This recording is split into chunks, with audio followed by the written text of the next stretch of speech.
He was my best friend and roommate. I trusted him more than anyone else. But one evening, the truth about his feelings and what I had been hiding for years came out. And from that moment on, my life was never the same again. I never planned to fall for my roommate. I only needed someone to split the bills, not someone who would unravel everything I thought I knew about myself.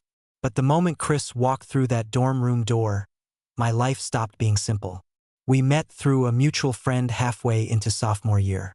I was broke, tired of juggling classes with late-night shifts at a diner, and desperate to avoid moving back home. Chris seemed like an easy answer. Former baseball player, funny without trying, the kind of guy everyone wanted around. From the start, though, something about him pulled at me in a way I couldn't shake. At first, I buried it. I told myself it was harmless. He was straight, he even made sure I knew it. One night, out of nowhere, he leaned back in his chair and said, almost casually, "Just so you know, I'm straight, in case that matters."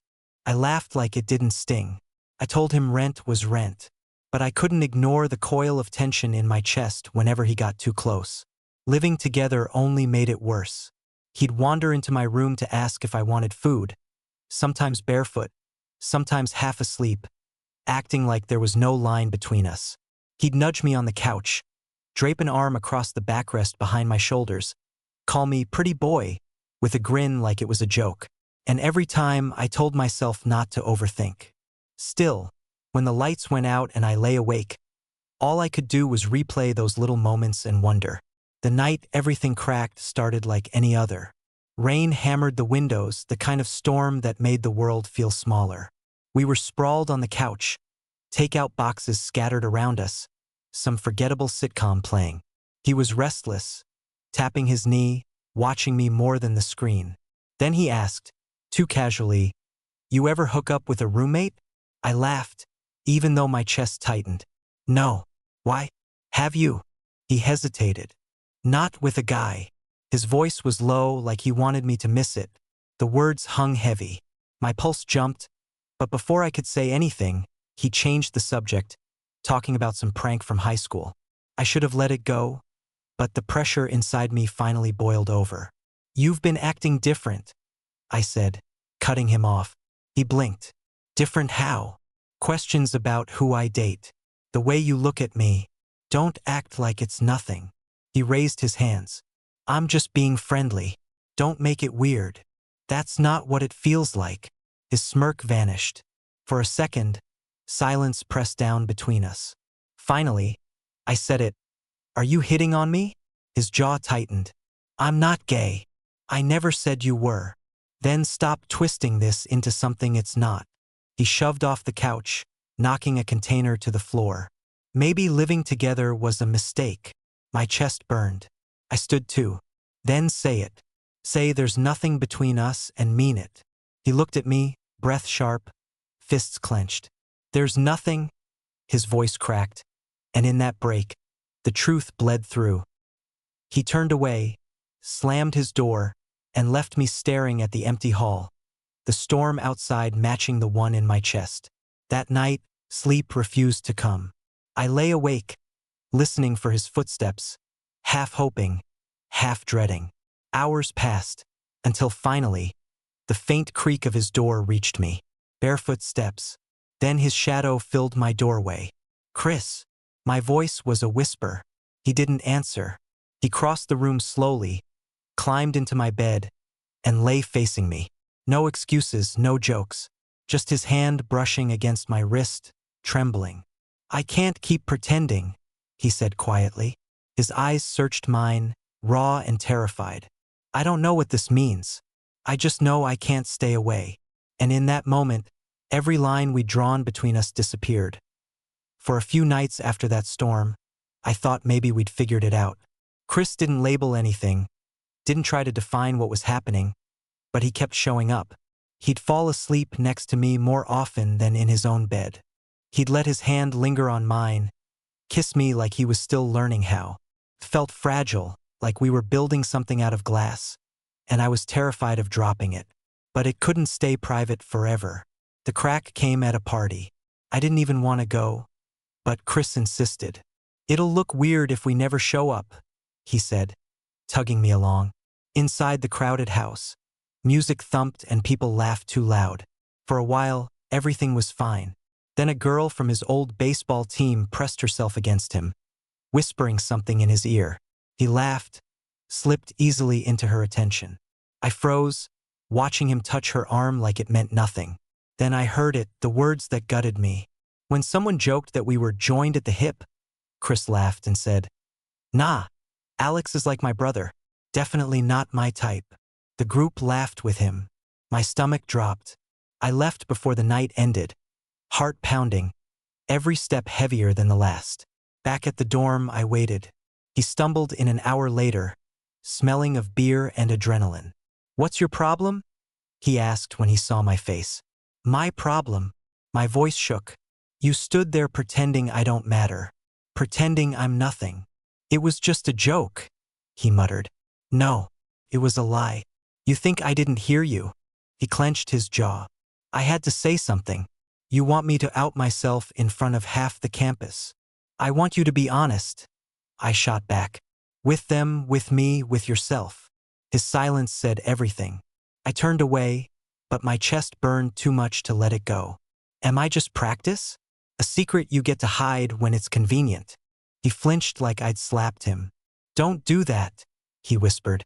"Then tell me I'm wrong." But he didn't. He stormed into his room and slammed the door, leaving me shaking in the dark.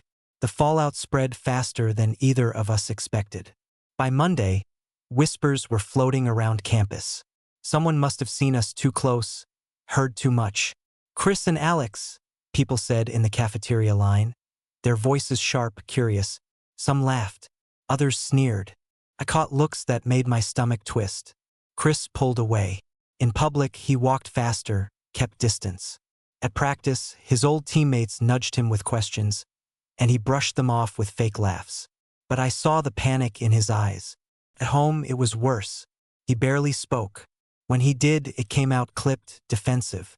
I tried to reach him, but the wall between us only grew. One night, his phone buzzed nonstop. He finally snapped, hurling it onto the couch. "My dad knows," he said, voice flat. I froze. What did he say? Chris's laugh was bitter. That I'm embarrassing the family. That I need to cut this out before I ruin my life. He looked at me then, eyes raw. "Do you get it now? This isn't just about us. It's about everything." My throat tightened. "And what about me?" He stared at me, torn open, then whispered, "You're the only thing that feels real. But I don't know if I'm strong enough to fight everyone else." His words crushed me more than silence. Because for the first time, I realized love wasn't the only thing we needed. We needed courage. And I wasn't sure he had it. The week after his father found out felt like walking across cracked ice. Every word between us threatened to shatter what little trust we still had. Chris drifted further away, and I didn't know whether to pull him back or let him go. It all came to a head one Friday night. Another party, another crowd, the kind of place where secrets didn't survive. I hadn't wanted to go, but Chris insisted again. "If I stay in, they'll just talk more," he said. His voice carried the exhaustion of someone already cornered. The moment we walked in, I felt it. The stares, the whispers. A couple of guys snickered, loud enough for me to hear. "That's him," one said. "The roommate." Chris stiffened beside me but forced a smile, pretending not to notice.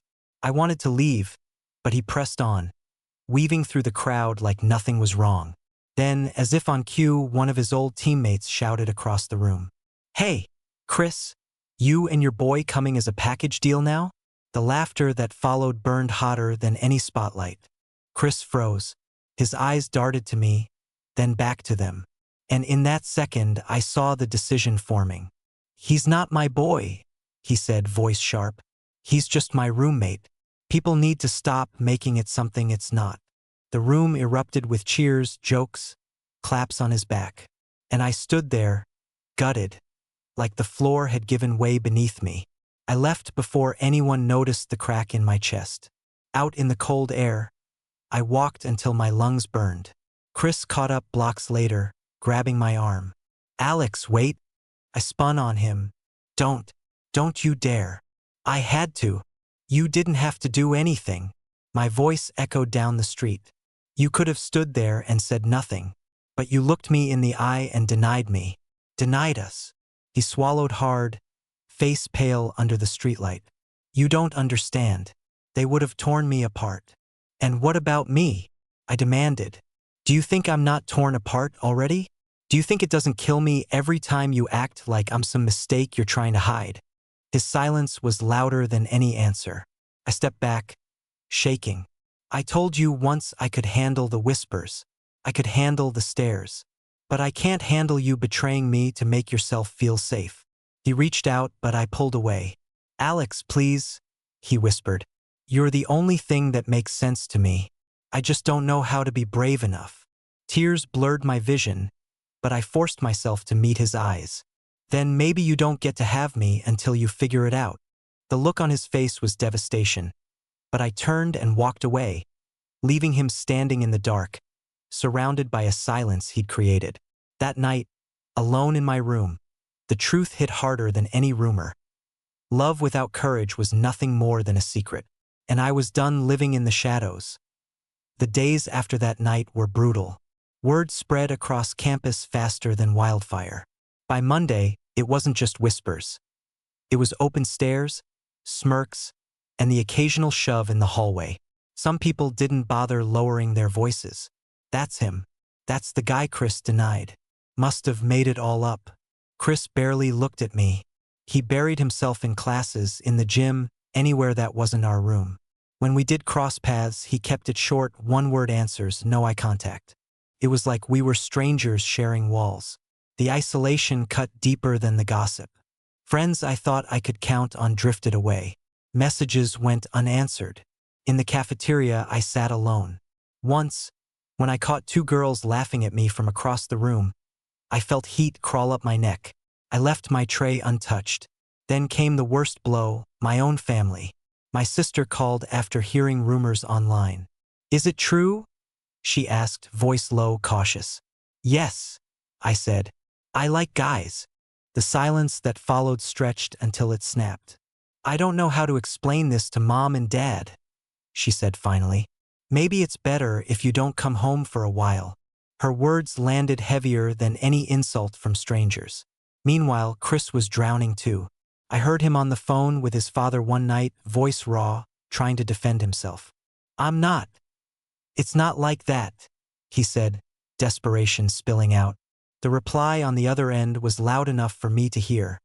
A furious voice telling him he was ruining his future. Chris hung up and sat in silence for hours. But he never knocked on my door. By the end of the week, I cracked. I found him in the common room late at night, shoulders slumped, staring at nothing. We can't go on like this, I said, my voice hoarse. He looked up, eyes hollow. You think I don't know that? Then do something. Say something. Anything. He shook his head. Every time I open my mouth, I make it worse. My dad hates me. My teammates don't trust me. And you won't even look at me anymore. Because you keep choosing fear over me, I said. Over us. You can't have it both ways, Chris. Either you stand with me, or you let me go. The words hung between us like a verdict. He opened his mouth, then closed it, unable to speak. I turned and walked away, my chest hollow. For the first time since he'd entered my life, I felt completely alone. That night, lying awake, I realized something cruel.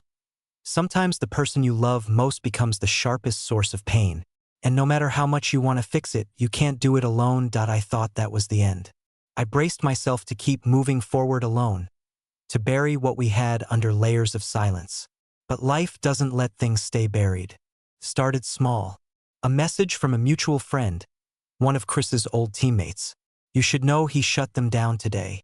I didn't believe it at first. Then another, he walked out of practice when they wouldn't stop talking about you. 2 nights later, I found him waiting outside our dorm, pacing like a man on trial. When he saw me, he didn't smile. He just said, "We need to talk."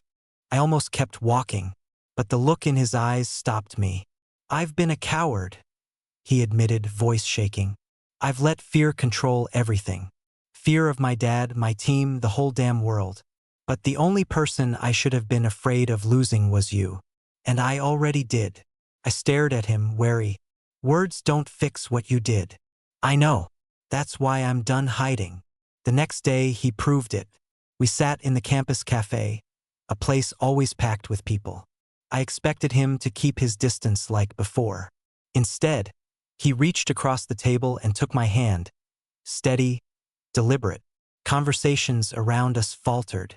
A few eyes widened. But Chris didn't flinch. Let them look, he whispered. I'm tired of pretending. The news traveled fast. Some people smirked. Others offered quiet nods. A couple of friends came by later just to say they were proud of us. For the first time, I felt the weight begin to lift. The real test came with his father. Chris called him that weekend.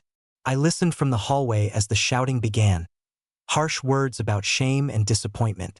But Chris didn't back down. You raised me to stand up for myself, he said firmly. I'm doing that now. If you can't accept it, that's on you. I'm not cutting Alex out of my life. The call ended in slammed silence. But Chris walked out to me with his shoulders squared. I meant it, he said simply. From there, the ground shifted. We still got looks, still heard whispers, but they mattered less. Our friends who stayed by us grew louder in support. And slowly, the sting of judgment turned into something we could bear together.